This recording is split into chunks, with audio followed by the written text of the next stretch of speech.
Jean-Claude Pont. En 1974, ce professeur de mathématiques suisse crée Sierzinal. Sierzinal, qui deviendra la course en montagne peut-être la plus célèbre au monde, 30 km, 2200 mètres de D+, pour relier les deux villages dans le Val d'Anivier. Sierzinal, ce sont des lignées de champions et de rivalité, Ricardo Mejia, Pablo Vigil, mais bien sûr on pense à Kilian Jornet et ses 9 victoires, Maud Matisse et ses 4 victoires, et leurs 2 records toujours invaincus. Jean-Claude Pont restera de 1974 à 2014 à la tête de l'épreuve avant de transmettre le bébé à un nouveau binôme, Valentin Genoux et Vincent Teta.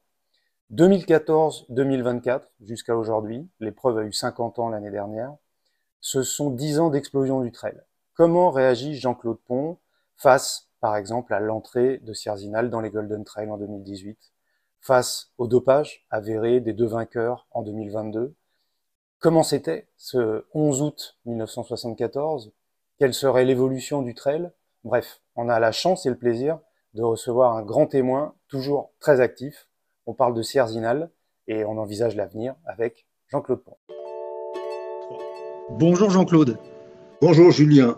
Revenons en arrière, 1974, 422 coureurs, Eddie Hauser contre Gaston Rolland. Est-ce que vous pourriez nous brosser votre journée de Sierzinal numéro 1 et ce qui demeure en quelques mots comme sensation forte à votre mémoire de ce jour-là? D'abord, nous avons 2 catégories, coureurs élites et catégorie dite touriste, c'est-à-dire que nous avions 1000 participants au départ, ce qui était complètement inattendu. Tout s'est bousculé dans les dernières semaines à l'annonce de l'inscription, l'engagement de Gaston Rolland, qui était le meilleur, l'athlète le plus titré au monde. Donc tout a été bouleversé dans les derniers moments. La publicité qui a été faite autour de son nom a amené beaucoup de participants, donc 1000 au départ lors de la première édition. C'est-à-dire que pour nous, ce n'était pas une chose simple. Il n'y avait pas de course à pied en montagne du même genre. Il a fallu imaginer l'ensemble de la formule. Il a fallu tenir compte des conditions atmosphériques. Et ça, c'est le premier souvenir que j'ai. Ou si vous voulez, le premier, c'est que je participais. J'ai fait 42 fois la course. Donc je participais. J'étais dans le peloton au départ. Peu avant le départ, j'ai été près du radio qui avait la liaison avec tous les postes de ravitaillement, et j'ai appris que à l'hôtel Weisshorn, il neigeait à gros flocons, qu'il y avait, les photos de la première édition l'attestent, qu'il y avait de la neige tout autour du parcours, heureusement pas sur le parcours, et je me disais, j'étais déjà assez tendu, on m'avait prévu un échec, une catastrophe grandiose. Un très bon coureur qui avait fait la reconnaissance m'a dit vous aurez des accidents. Gaston Rolland, avec qui on s'est très vite très lié, m'a dit vous aurez des accidents. Il connaissait le parcours, donc j'étais plutôt crispé. Et ensuite l'événement extrêmement fort, émouvant, ça a été le moment du départ. Étant dans le peloton, je suis devenu un simple coureur, au fond, un simple participant. Et ça a été un moment extrêmement fort. L'autre moment très fort, ça a été l'arrivée. Comme c'est encore aujourd'hui pour tous les participants très émouvant après cette course, et de savoir que tout avait marché, au fond. Bien sûr, dans notre grande naïveté, on avait prévu des procédures qui ne fonctionnaient pas, qui étaient un peu naïves, mais le succès était, on peut dire, total. Tout le monde nous prédisait un échec, comme je le disais tout à l'heure, et ça a été d'emblée une réussite, un spectacle, et la presse suisse d'abord nous a encensés, et c'était au fond un point de départ fantastique. On retrouve là votre devise, je crois me souvenir, rigueur et fantaisie, et vous pouvez dire que vous connaissez le parcours par les sensations physiques aussi bien que par la conception de la course. Jean-Claude, lors de notre première rencontre, c'était du temps du Covid, ça paraît loin et en même temps très proche, vous m'aviez immédiatement rappelé que trail, c'était un mot qui n'était pas français et qui, surtout à votre goût, n'était pas conforme à ce que courir en montagne signifiait. Aujourd'hui, en 2024, 10 ans après le fait que vous ayez transmis la course à Vincent Teta et Valentin Genoux, que représente pour vous le trail running par différence par opposition à la course en montagne? Alors, c'est un sport par an, évidemment. J'ai le plus grand respect pour le trail, pour ceux qui y participent, mais j'ai aussi un très grand respect pour la langue française, pour la précision du vocabulaire. Or, ce sont des événements de type assez différent. Il y a un très important trail qui se met en place ici. J'ai participé à l'organisation. Déjà, l'organisation est différente. On contrôle le matériel des gens, il faut des moyens de secours, il faut une carte et une boussole, le parcours n'est pas toujours balisé. C'est donc un événement sportif dans lequel le participant doit être autonome, doit se débrouiller par ses propres moyens. Le terrain ne ressemble pas à celui de nos terrains de course à pied en montagne. Cerzinal est balisé, les ravitaillements sont réguliers, le participant a tout ce qu'il lui faut sur le chemin. Donc, ce sont des événements par an, mais différents. Ouais, je comprends. Question assez difficile, puisqu'elle va vous demander de résumer les choses. Si vous deviez retenir, pas forcément des chiffres, mais ça peut être des chiffres, on va dire 2 ou 3 chiffres significatifs, les plus significatifs de l'évolution de la course depuis 1974 jusqu'à votre départ en 2014, ou 1 ou 2 caps vraiment majeurs que vous avez vécus, quels seraient-ils? Et en fait, il n'y a pas de cap majeur parce que l'évolution a été progressive. 1000 la première année, 1300 la deuxième, 1600 la troisième, etc. C'est monté d'une manière très progressive. Donc, il n'y a pas eu de cap dans le nombre de participants. Et je ne sais pas à quoi ça tient. Comment se fait-il que cette évolution se soit faite d'une manière aussi régulière, on peut dire. Donc, 1000, c'est le premier chiffre, si vous voulez. C'est lui le chiffre étonnant et que je retiens. Première année, 1000. Je prédisais ou j'annonçais à mes collègues de l'organisation qu'on aurait au moins 200 participants, 200 ou 300. Dans un 1000. Voilà, ça c'est l'élément central du point de vue chiffre. En échangeant avec Valentin Teta et Vincent Teta et Valentin Genoux, donc le binôme qui gère l'aventure Cerzinal depuis 10 ans, ces deux personnes m'ont évoqué le temps pour compléter la course, c'est-à-dire pour compléter les inscriptions. Et je crois qu'ils me disaient qu'il y a quelques années, ou peut-être quand ils ont repris la direction de la course, on était à 6 mois pour compléter, vraiment vendre tous les dossards, et qu'aujourd'hui, ça devait être de l'ordre de 2 minutes. En tout cas, c'était de l'ordre de 2 minutes il y a encore quelques temps, et que ça allait de plus en plus vite, quoi. Mais on ne peut pas faire de comparaison parce que lorsque je dirigeais la course, on mettait un délai d'inscription au samedi, une semaine avant la course. C'est-à-dire que les inscriptions s'accumulaient, puis tout d'un coup, parce que je devais commander les médailles 3 semaines à l'avance pour différentes raisons, tout d'un coup, quand je voyais que le nombre augmentait, j'annonçais que les inscriptions allaient se terminer une semaine plus tard. Donc, c'est pas du tout la même chose. Il y avait une date butoir, mais j'anticipais, je m'étais donné la liberté d'anticiper la date limite en fonction du nombre d'inscrits qui se sont présentés. Par exemple, l'avant-dernière année où j'étais là, au mois de mai déjà, alors que la course a eu lieu au mois d'août, au mois de mai déjà, j'ai commencé à sentir une avalanche et finalement, j'ai donné un délai, j'ai raccourci le délai, je l'ai fait passer de la mi-août ou début août au mois de mai. Donc, on ne peut pas faire cette comparaison. Mais effectivement, alors, pour eux, c'est un chiffre fantastique de dire qu'il y a eu 30 000 appels dans les quelques premières minutes. Et puis, malheureusement, on doit refuser tous ces gens ou la grande partie de ces gens. Oui, en plus avec les nouvelles technologies, il suffit quasiment de cliquer pour être enregistré comme candidat, quoi. C'est ça, c'est ça. Les plus grandes épreuves, c'est une question que j'ai aussi posée à Valentin et Vincent, les plus grandes courses mondiales ont souvent leur champion qui va imprimer l'histoire de l'épreuve, ou pour X raisons, ça peut être un recordman ou une recordwoman, quelqu'un de charismatique. J'ai envie de vous demander, à votre sens, qui chez les femmes et chez les hommes, retient cette place pour vous, pour l'histoire de Cerzinal?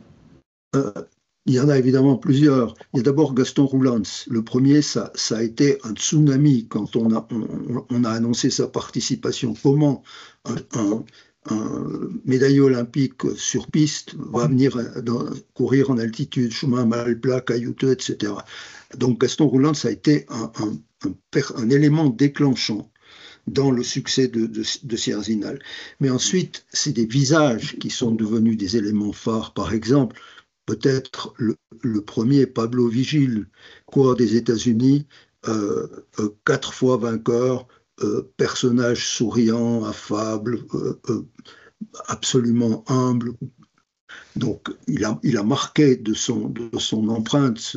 Ensuite, on a eu un peu plus tard les Colombiens qui ont commencé à venir. Et il y a eu une bataille entre les Colombiens et des coureurs suisses, deux coureurs suisses. Alors, c'est ce qui a fait mousser la chose. Et de nouveau, c'était des personnages attachants qu'on avait du plaisir à rencontrer, qui se promenaient dans le village qui était logé chez l'habitant, loger les gens chez l'habitant gratuitement. Donc les Colombiens, la venue des Colombiens, ça a été un élément. Je prends le cas d'Aldo Alegranza, qui a gagné 2 fois, qui a été 2 fois deuxième, et qui ensuite a participé 35 fois, alors qu'il ne participait plus à aucune manifestation. Albrecht Moser, 3 fois deuxième. Il a fait 36 ou 37 fois la course après. Il me disait, je fais rien d'autre. Mais Sierzinal, pour moi, c'est à part, je viens. Alors voilà, ça, c'est des noms qui sont pas médaillés d'or aux Jeux Olympiques, mais qui ont laissé leur empreinte, leur visage dans la population. Ils se mêlaient à la population, ils en faisaient partie, ils étaient intégrés à la population. Voilà, ça, c'est des visages. Il y a d'autres éléments, mais parmi les coureurs importants, voilà, quelques noms. Ouais. On m'appelle sur le côté.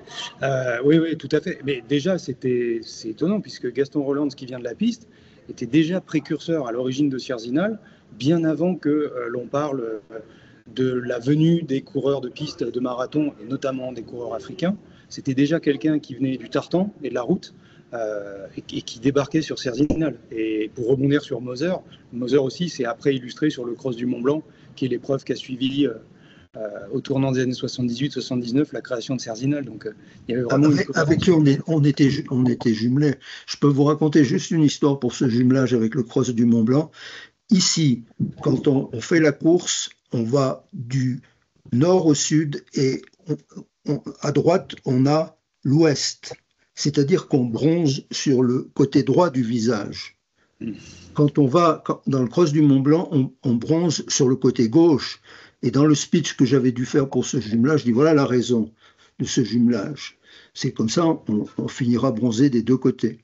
Humour et fantaisie, humour et rigueur et fantaisie, c'est ça. Ouais, rigueur et fantaisie. Pour un professeur de mathématiques, c'est assez cohérent parce qu'on oublie souvent que les mathématiques sont une source inépuisable de poésie et de fantaisie. Et d'imagination. Et d'imagination. En 2018, c'est l'arrivée du circuit Golden Trail, la naissance des Golden Trail World Series, et immédiatement, Greg Vollet, le directeur et le fondateur du circuit, décide de créer un partenariat en tout cas, d'inscrire l'épreuve de Sierzinal dans le carré magique de courses qui auront lieu durant l'année. Comment vous, même en ayant pris un peu de recul, on sait que vous êtes toujours président de l'association, comment ressentez-vous l'entrée de Sierzinal dans le circuit? Est-ce que c'est une belle opportunité pour transmettre l'esprit de Sierzinal et la faire évoluer? Ou est-ce que, quelque part, il n'y a pas un risque d'écorner ou de travestir un peu une épreuve qui a vraiment une identité unique, quoi? Alors, j'ai d'autant plus de plaisir à voir cette évolution que j'avais commencé dès 2012-2013 avec une organisation qui s'appelait Skyrunner. Donc on était déjà, et puis moi je n'étais pas satisfait par l'ambiance, par la direction, la façon de fonctionner. Donc ça a capoté, si vous voulez. Donc j'ai été déjà intéressé à ce genre de choses. Et évidemment que j'ai été tout de suite très favorable puisque j'y avais pensé sans que cela aboutisse. Et évidemment, le contact avec ces autres grandes courses bonifie nous bonifie les uns les autres, amène des coureurs qui ne seraient pas venus autrement. Donc très favorable. Pour parler justement de circuit, je voudrais revenir un moment sur la CIM. Peu d'entre nous, en tout cas de ma génération, s'en souviennent, puisqu'elle est née quelques années avant notre propre naissance. Mais vous avez créé donc la Coupe internationale de la montagne avec Noël Tamini. Donc la première édition a lieu en 1975. Et avec Yves Janotta. Yves Janotta, oui. Qui avait gagné Mora-Fribourg, qui était un journaliste sportif, les meilleurs en Suisse, oui, avec quelques amis. Noël Tamini et Yves Janotta ayant créé le légendaire magazine Spiridon. La CIM, en 1979, va introduire une nouvelle catégorie d'épreuves qu'on va appeler super. Ça a été un circuit libertaire, atypique, de course hors stade. Est-ce que vous auriez aimé que la CIM se poursuive, et est-ce que cela aurait-il du sens en 2024 dans la mesure où il y a désormais d'autres circuits? Est-ce que des circuits ont un peu pris la place de la CIM ou bon, voilà, c'est l'évolution des choses quelque part? Si quelqu'un se mettait à créer une CIM et à l'organiser convenablement, pourquoi pas? Nous étions favorables à ce genre de rencontres. Moi, j'y étais responsable des relations avec les organisateurs de courses. Donc, nous leur donnions tous les conseils que nous pouvions pour les aider. C'est dire si on était favorable à l'essaimage de ces courses et aux liens qui auraient pu exister entre elles. Mais bon, c'est mort de sa belle mort, ça a bien marché pendant quelques années et tant mieux. Parlons du dopage, question aussi que je me dois de vous poser. Qu'avez-vous ressenti lors de cet étalage médiatique, bon, à juste titre aussi, puisqu'il fallait en parler, mais je parle d'étalage médiatique puisqu'il y a quelques amalgames qui ont été faits, soit en disant, de toute manière, c'était comme ça depuis 20, 30 ans, tout le monde le savait et personne ne disait rien. Il y en a quelques-uns qui ont dit ça, soit d'autres qui se sont réjouis en prétendant que, quelque part, ces fameux champions africains à qui l'on prédisait des victoires écrasantes, le poteau rose était découvert. Ça m'a assez choqué comme amalgame. Mais voilà, Petro Mamou avait été inquiété en 2017. Il avait été accusé de dopage. Qu'est-ce que vous avez ressenti intimement lorsque arrive cette histoire de dopage des deux vainqueurs en 2022, deux vainqueurs africains? Moi, je vais commencer par le côté fantaisie de ma personnalité. J'ai dit enfin, on est comme les autres. Comment se fait-il qu'il ait fallu tant d'années pour qu'on fasse comme les autres? C'était impensable qu'on puisse être un îlot perdu à l'abri de tous les dérapages, de tous les vices de la société. C'était une chose que j'ai considérée comme normale. Dans un monde d'anormalité, c'est un épisode normal. C'est difficile à dire, il faut pas, c'est un peu une boutade, c'est difficile à dire, mais comment aurions pu nous rester à l'écart de ces gigantesques mouvements que l'on voit salir la plupart des sports. Évidemment, moi j'ai toujours facilité lorsque les contrôles antidopage, malgré ce qu'on a dit, moi j'ai toujours facilité ces contrôles. Je voulais simplement qu'il soit sous la responsabilité des fédérations et pas sous la responsabilité de l'organisateur. Imaginez que l'organisateur trouve quelqu'un qui s'est dopé. Que va-t-il faire? Quels sont ses moyens? C'était donc, j'estimais que c'était aux fédérations de faire un travail. Qu'il le fait maintenant et qu'il le fait bien. Voilà ce que je peux dire sur un ton un peu fantaisiste, un peu provocateur. Pikes Peak, 1956, naissance. Et 1936 pour l'une des deux épreuves, Sierzinal 74, le Cross du Mont Blanc 79, et puis Zegama à Iskori en 2002. Quoi qu'on en dise, c'est dans l'imaginaire des trailers, des coureurs, un bijou des grands organisateurs et des grandes organisations. Mais sur Sierzinal, il y avait cet esprit libertaire, spiridonien, sur le Mont Blanc aussi, avec la course hors stade en bandoulière. Est-ce que vous sentez que Sierzinal reste encore un peu, ou pas du tout, ancré, ou du moins évocateur de cet esprit, ou que l'on est passé à autre chose, tout simplement par la force du temps? Moi, j'ai écrit la première année, avant la première édition de Sierzinal, une charte dans laquelle je déclarais l'esprit que je voulais pour cette manifestation. J'ai créé une série de slogans, Sierzinal, une grande famille, le cœur avant le chrono, etc. C'est-à-dire qu'il y a une charpente. C'est une course qui a, je dis la plupart des courses ont un cœur, la nôtre a une âme. Et je me suis battu, c'est un grand mot, pendant mes 41 années de direction, pour conserver, pour renforcer cet esprit. Mes successeurs ont repris intégralement la structure porteuse, celle qui a fait le succès de l'épreuve, et puis en apporté, ils sont excellents, ils ont apporté des compléments nouveaux, ils lui ont donné une autre dimension, mais sans jamais, et sans que je doive me battre, sans jamais ternir l'esprit. Au contraire, ils portent sur leur t-shirt Sierzinal, une grande famille, et l'esprit est resté le même. Dans les batailles qu'on a faites au début contre les fédérations, qui étaient psychorigides, comme c'est souvent le cas, les femmes étaient interdites. À Mora-Fribourg, les femmes devaient se grimer pour participer. Nous, dès la première année, on les a autorisées. Je vous donne un exemple, ça dépend si on a le temps. Une année, je reçois un téléphone me disant, c'était l'apartheid, me disant, vous pouvez avoir un coureur nord-africain, d'Afrique du Sud. J'ai dit, je suis d'accord à condition d'en avoir deux, et un homme, un blanc, un noir, un blanc. C'était l'apartheid, je n'ai pas pu annoncer leur venue jusqu'à la veille de la course parce que je savais qu'on m'interdirait la course. Et les deux ont participé chez nous, libertaires, voilà, c'est ça. Batswadi, qui était le moins bon des deux à l'arrivée, qui était 25e, quand on l'a appelé sur le podium, il a été plus applaudi que le premier. Voilà, ça c'était libertaire. On pense par nous-mêmes, on a des tripes et on n'a pas besoin de règlements qui empêchent les gens de vivre.